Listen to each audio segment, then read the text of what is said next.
16-year-old Tiffany was a lot more intelligent than most girls her age. She had no desire to have kids, and she had already made up her mind to be child-free throughout her life.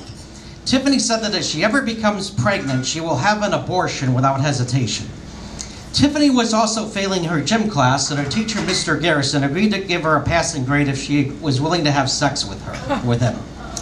Well, Tiffany got a passing grade, but she ended up getting pregnant. Tiffany then went down to the abortion clinic and she told them, "I need an abortion. There's a parasite growing inside my womb and I want you to go in there and scrape it out." There was a bit of a problem.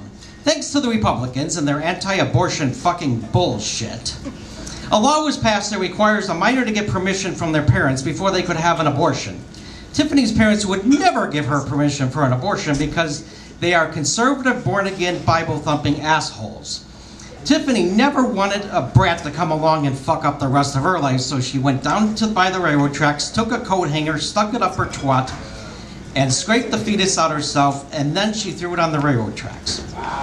Then a train came by and ran it over, and her abortion was a success, but she damaged her uterus and she had to go to the emergency room because she was in excruciating pain, and all that would have been prevented if the Republicans didn't pass their anti-abortion bullshit that would have kept abortion safe and legal.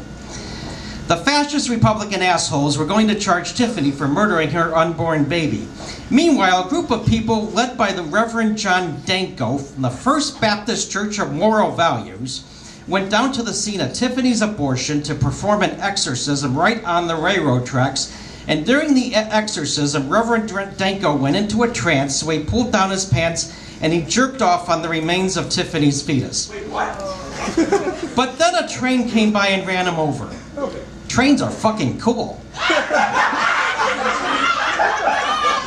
Then Tiffany's fetus came back to life and said, "Brains, brains, I need to eat brains."